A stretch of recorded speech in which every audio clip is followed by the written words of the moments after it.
السلام علیکم ورحمۃ اللہ وبرکاتہ۔ صدائے اسلام آفیشیل کے پیارے ناظرین کو خوش آمدید۔ پیارے دوستو، ہم اپنے اس چینل میں اسلامی معلوماتی ویڈیوز، اسلامی واقعات اور مسائل و مسائل بیان کرتے ہیں۔ تو اگر آپ ہماری ان ویڈیوز کو دیکھنا چاہتے ہیں تو چینل کو ضرور سبسکرائب کر لیں۔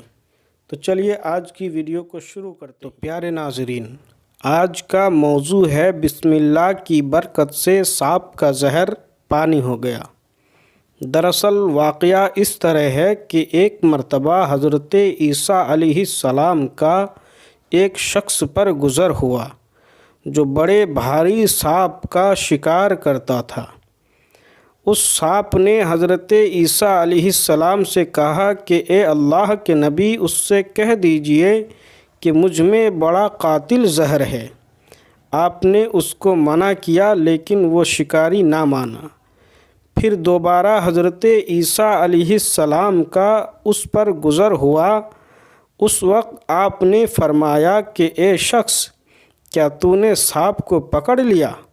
یہ کہہ کر سانپ کی طرف نظر کی تو اس نے مارے شرم کے اپنا سرا دم کے نیچے چھپا لیا اور کہنے لگا کہ اے روح اللہ، یہ مجھ پر اپنی قوت سے غالب نہیں آیا بلکہ بسم اللہ الرحمن الرحیم کی بدولت غالب ہوا ہے۔ بسم اللہ نے میرا زہر باطل کر دیا۔ یعنی جب اس نے بسم اللہ الرحمن الرحیم پڑھا تو میرا زہر پانی ہو گیا۔ تو دوستو، ویڈیو اچھی لگی ہے تو ویڈیو کو ضرور لائک کریں، اور اسی طرح کی اسلامی واقعات سننے کے لیے ہمارے اس چینل کو ضرور سے سبسکرائب کر لیں۔